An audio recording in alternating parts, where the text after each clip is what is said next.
Salutations, chers téléspectateurs. Attachez vos ceintures, car aujourd'hui, on plonge dans un tourbillon d'infos loufoques avec votre hôtesse un peu folle moi-même. La Russie opposée à un éventuel contingent de la paix en Ukraine.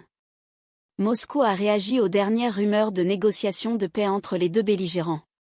Outre ce déploiement, Washington voudrait reporter l'adhésion de l'Ukraine dans l'OTAN de 20 ans. La Corée du Sud annonce une inspection complète de sa flotte d'avions Boeing 737 à Huysens au lendemain du plus grave crash de son histoire.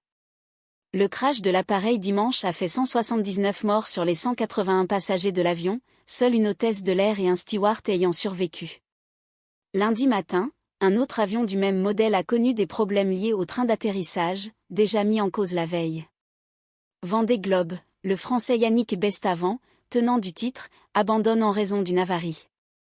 Victime d'une importante avarie sur son système de barre vendredi, le skipper a repris la décision de faire escale à Ushuaia, Argentine, pour réparer son voilier qui n'est plus suffisamment manœuvrant, selon son équipe. Gironde, un mort et 4 blessés graves dans un incendie à Saint-Médard-en-Jalles. Le feu est parti d'un appartement, dont l'occupant est mort, avant de se propager à d'autres logements, dimanche soir, à Saint-Médard-en-Jalles. Direct, Vendée Globe, Yannick Bestavan, tenant du titre, s'arrête à Ushuaia, je dois abandonner.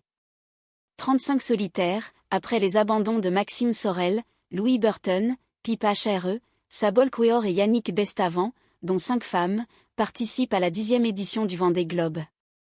Un tour du monde par les 3 caps, Bonne-Espérance, Le Hoin et Orne, sans escale. Suivez cette 8e semaine de course et les aventures de ces 35 marins. Procès des viols de Mazan, Dominique Pellicot ne fait pas appel de sa condamnation. Béatrice Zavaro était l'invitée de Freuxinfo, lundi matin. Son client a été condamné à 20 ans de réclusion pour avoir drogué sa femme, Gisèle, afin de la violer et de la livrer à des dizaines d'inconnus à Mazan, dans le Vaucluse. Pouvoir d'achat, pourquoi les Français vont encore épargner en 2025 ? Le niveau d'épargne des Français va rester élevé l'année prochaine, selon les prévisions de la Banque de France et de l'INSEE, avec un contre-coup pour la consommation. Chine, un adolescent condamné à perpétuité pour un meurtre sordide qui a choqué le pays. Les détails macabres du crime, et notamment son organisation méthodique par les adolescents, ont suscité l'émoi et ouvert le débat sur la réponse judiciaire à la criminalité juvénile. Le suspect était surveillé par la police mais laissé libre. Les autorités allemandes s'expliquent après l'attaque qui a fait 5 morts au marché de Noël à Magdebourg. Le gouvernement allemand et les responsables des forces de sécurité doivent dire ce lundi ce qu'ils savaient précisément du suspect de l'attaque mortelle du marché de Noël de Magdebourg, surveillé par la police mais laissé libre. Le drame, qui a fait 5 morts et plus de 200 blessés le 20 décembre. Marguerite éliminée, mais elle a peut-être des... Nominée aux côtés d'Ulysse lors des dernières évaluations, Marguerite a malheureusement été éliminée de la Star Academy lors du prime diffusé le samedi.